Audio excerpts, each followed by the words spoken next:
The mother, because that's where I've been. What's the deal with the can here? My, right here. My thing. So I fixed it. Okay, how about you just set that down there on the trunk for me? She left her little girl alone for 15 minutes out loud. Like, I don't know what. They were like knocking on the door saying, "Mommy, I love you. Mommy, I love you." Okay. It was just weird. Here's where I'm at with this. I believe that you are some level of intoxicated.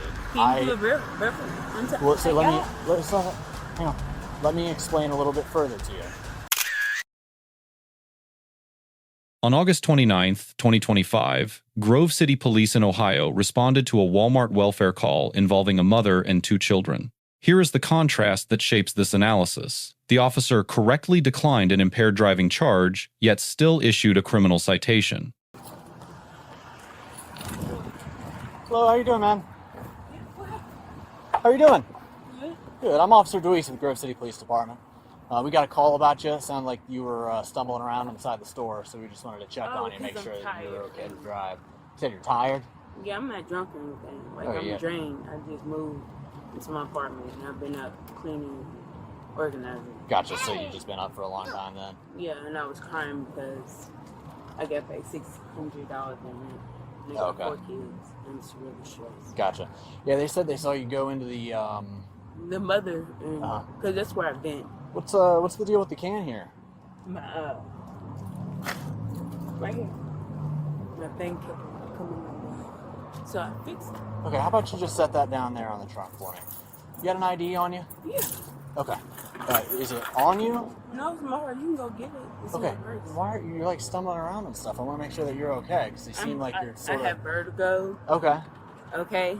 And Sure. so when I'm really stressed and really drained, it irritates. But I've been up all day since 6 o'clock. Okay.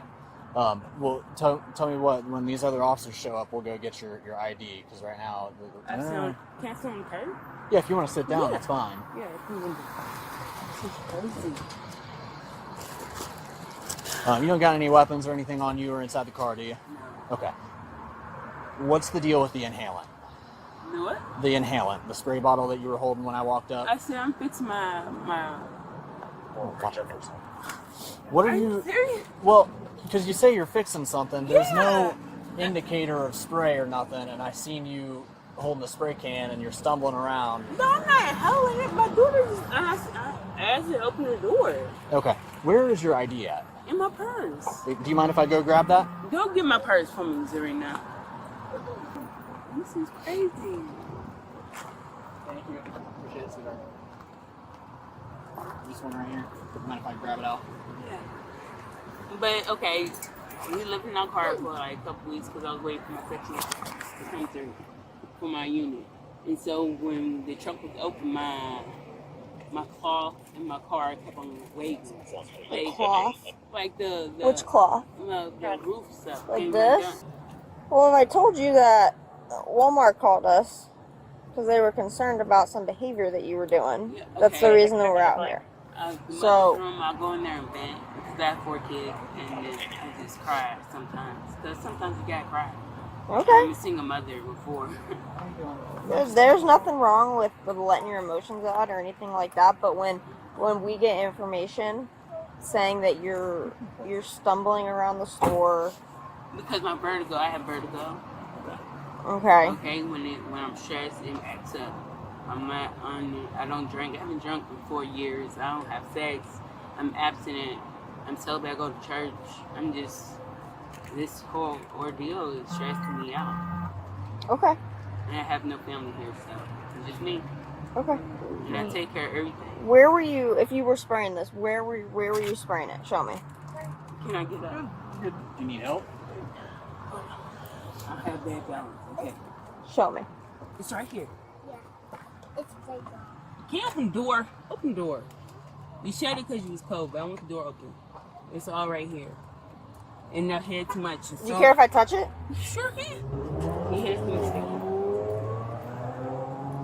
And I asked the man what I need to buy for it in the store because he kept on coming undone. Okay. Where we're at with this right now is we're just going to give you the opportunity to do a field sobriety test just to make sure that you're okay to drive. Obviously, because you're about to enter the car with your 2 children. I can't walk a straight line for nothing. Okay. Well, we'll walk you through everything that we need you to do. Do either of you need for? You can do it. So you thought I was drunk.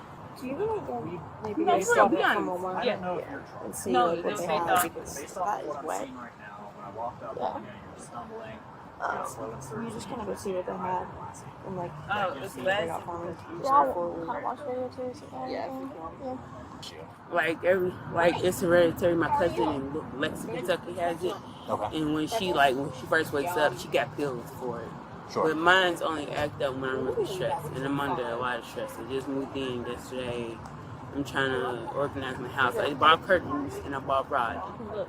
Okay. So they saw that you had gone into The mother's room. Right. And Did I you was go fine. in with your children or no? No. Okay. So you just left them outside the door then, or No, they was standing right there. were they inside the room with you? No, they was standing by the door.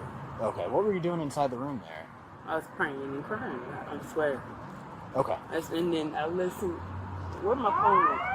Well, your phone's in your purse, but just hang out here. I'm gonna run you through some tests, just to make sure that you're fine to go drive off with your 2 kids. So obviously, I don't want them to get hurt. Right. So that's my concern.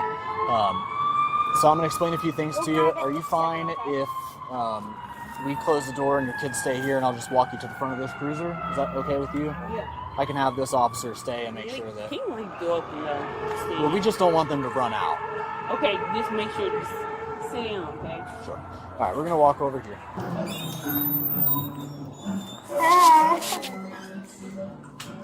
So, she bought some spray adhesive. She was trying to fix her roof liner. She does have video of her in the store that I can watch, like see what the hell she was doing. She said her whole thing with going in the mother's room is venting because they're living out their car, so she goes in there and like vents. But we're gonna put her through a field sobriety test. She left her little girls alone for 15 minutes outside, like out in electronics. They were like knocking on the door saying, "Mommy, I love you. Mommy, I love you." Okay. It was just weird. So what I'll have you do is just take your hands and come up on your chin like this. And then are you able to see the tip of my finger? Mm-hmm. Okay. So what I need you to do is just with your eyes and your eyes only follow my finger. Does that make sense? Mm-hmm. Do you have any questions about that? Okay.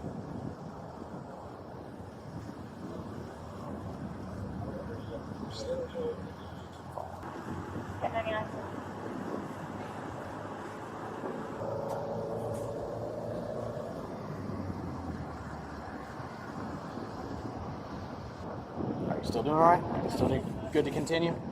Okay. It's going to be a little bit longer this time. Just keep your hands up here on your chin for me, all right? When she's walking with the cart, she's fine. But like, she was walking like her feet, like she was walking like Godzilla. Honestly, it was super weird. Well, she says she has vertigo. You know, people lie though, so. I don't know. It might be nothing. It was just we were worried because of the kids. We debated calling for like 20 minutes. So you said she left them alone for 15 minutes? They were just wandering around? And electronics, yeah. Okay. Like the whole time she was in the mother's room. Okay. Do you have anything that's physically wrong with you? I know you said you'd have some sort of issue walking in a straight line. Is that right? What's going to cause that issue? Is that the vertigo that you were talking about? Yeah. Okay. Like I want to get checked out, but I never have time. Sure. And I enrolled in school today and it took longer than what I expected because I changed addresses. Right. And then when I left CCS, I immediately I went to Aldi's, like Aldi's on South High. Yeah.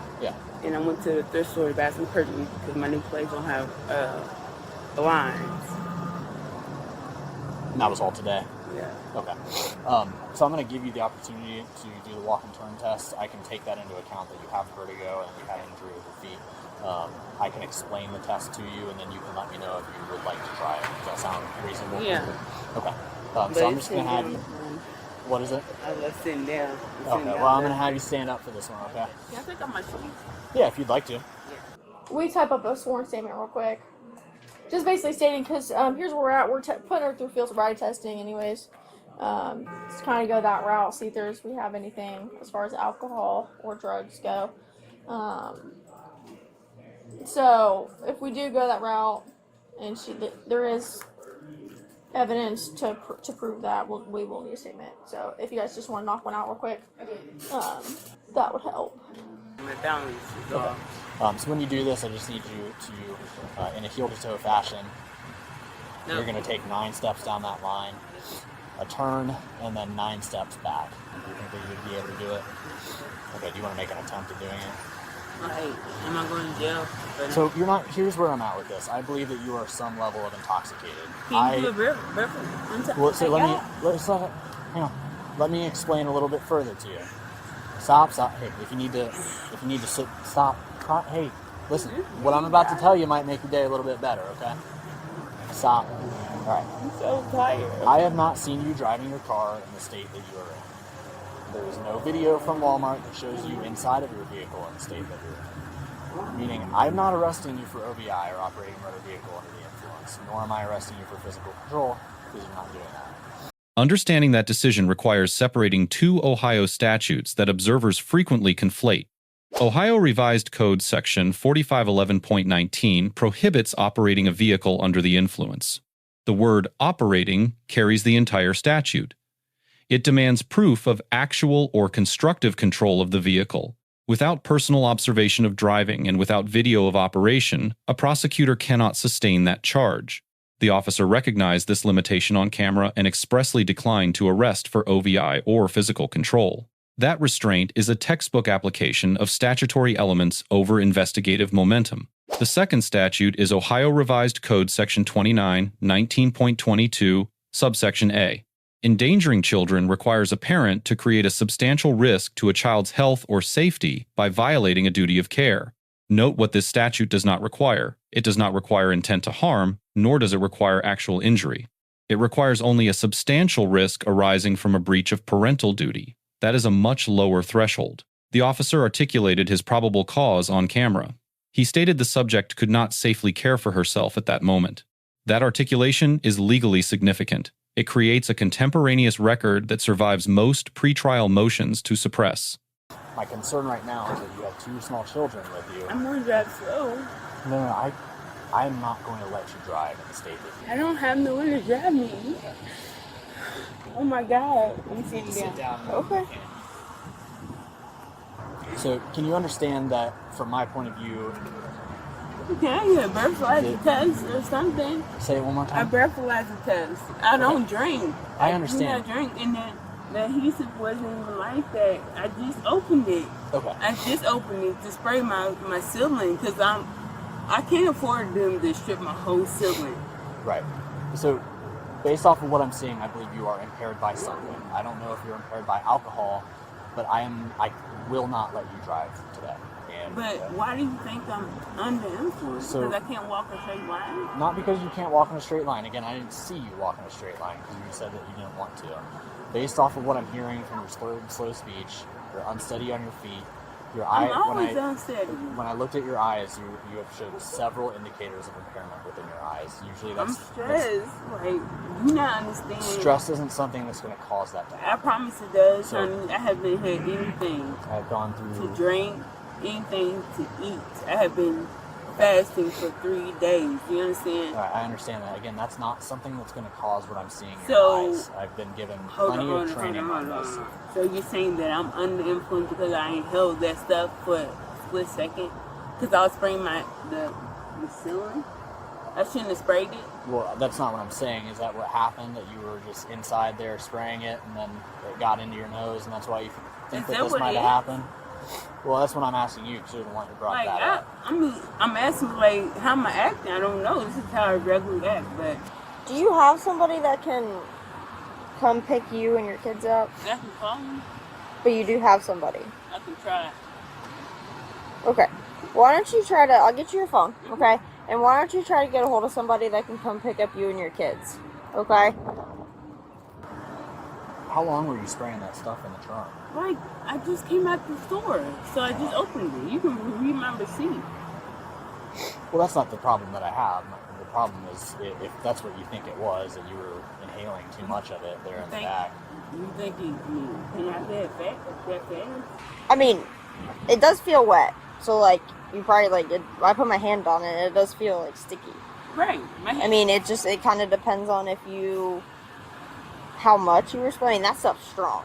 Like, I smelt it, like, even just rotating the can, and I was like, ooh, that stuff is strong. Okay. But, I mean, I'll ask you straight up, were you purposely inhaling it No. to, like, try to get high or anything, or were you just trying to fix it? I really was trying to fix it. I'm a fixer. Like, fix it, Randy. Like, Yeah. fix it, Phillips. I get it. I mean, I gotta do what I gotta do. hi. Are you able to come out here and pick up, I'm sorry, what's her name again? Chevelle. Pick up Chevelle and her 2 kids. Okay. Grove City and Walmart? Yes, so it's going to be the Walmart that's on Stringtown Road. I live in Galloway. I'm like a couple exits up. Okay. All right, sounds good. We'll see you then. All right. All right, bye-bye. All right, bye-bye. All right, I'll give this back to you. Turning to the investigative framework, the encounter began as a Terry stop under Terry versus Ohio. A third-party report of impairment, corroborated by direct observation of unsteady gait and slow speech, satisfies reasonable suspicion. Miranda warnings were not required. Under Berkemer versus McCarty, roadside sobriety questioning is presumptively non-custodial. The subject was never physically restrained, and questioning ceased once the enforcement decision was made. The field sobriety battery raises one technical concern that department policy should address. The horizontal gaze nystagmus test was administered without on-camera enumeration of specific clues. NHTSA training treats clue enumeration as the accepted best practice for evidentiary preservation. The walk and turn was declined on grounds of vertigo, a condition the officer accepted at face value. That acceptance is correct. NHTSA expressly disqualifies balance-based tests where an inner ear condition is credibly reported. Where alcohol is ruled out but impairment is suspected, a drug recognition expert evaluation is the recognized next step. That step is absent from this record, and it is the most consequential gap in the investigation. A drug recognition expert could have documented inhalant-specific indicators that a breathalyzer cannot capture. The chosen remedy, a citation in lieu of custodial arrest, is discretionary under Ohio law. Nothing in the statute compelled arrest. Nothing forbade the officer from arranging alternate transport. This is discretion functioning as designed. It resolves the identified hazard without imposing collateral consequences a custodial arrest would produce. Do you just want me to set it back in your car? Is that okay? Yeah. Okay. Did you go in the room to kind of look for a break? A road? The room, like the mom room, to like kind of have a break from everything? Yeah. Okay. That's my Zen place. I go in there and pray, and I have the U Virgin Vertigo app is on my phone. Okay. And I was listening to my scriptures and touch home. Okay. You know? Is there a reason you do it at a Walmart? No, I'll come to Walmart and shop. Yeah, So, no. The shopping and the thing is totally fine. The only thing is like the loss prevention people said that you were in there for like 15 minutes. So when they see that, it's a little concerning to them as to why somebody might be in that room for an extended period of time, and their kids are sitting outside. I'm doing that for 15 minutes. Okay. My daughter, my little one, kicked the door down. Okay. She's All a right. bully. Yeah. Alright, so here's where we're at with this. Today you are going to get a citation. Yes, sir. You're not going to jail tonight. Why, You're going to get a for citation for language, public why is that, intoxication and then just one for endangering children. Since I believe that you would have gotten into your car and taken off in the state that you're in, I don't believe that you can care for yourself at the moment, which means I don't believe that you can care for your children at the moment. Really? You are more than entitled to your defense, but this is based off of what I've seen, indicators of just speaking to me, and then what I've seen on the tests that you allowed me to do. Like I said, you're more than entitled to your own defense. It's okay. I respect your opinion. Not a conviction, but a charge. So if you want to fight this later, so just hang out. We're going to write those out for you. You'll get your copy and a court date, and then you can handle that at a later date. Does that make sense? Yeah. Officer Dewey earns an A- for legal precision, tactical restraint, and articulate on-camera reasoning. The grade stops short of a full A because of the missing clue enumeration and the absent DRE evaluation. The subject earns a C+. Cooperative throughout, yet the underlying conduct satisfies the statutory elements of the endangering charge. The Grove City Police Department earns a B+. The training that produced this outcome is creditworthy, subject to that policy gap. 3 lessons emerge from this encounter for both officers and citizens. First, statutory elements govern charging decisions, not investigative momentum. Suspicion is not proof. Officers who separate what they suspect from what they can prove protect both the case and the citizen. Second, articulation on camera is itself a legal act. Probable cause, spoken aloud, becomes evidence. Silence forces prosecutors to reconstruct intent from a cold record, and courts rarely reconstruct favorably. Third, discretion is a policy tool, not leniency. A citation in lieu of arrest can be the proportionate response to identified risk. Let us know if there is an interaction or legal topic that you would like us to discuss in the comments below. Thank you for watching, and don't forget to subscribe to our channel for more content on police court interactions.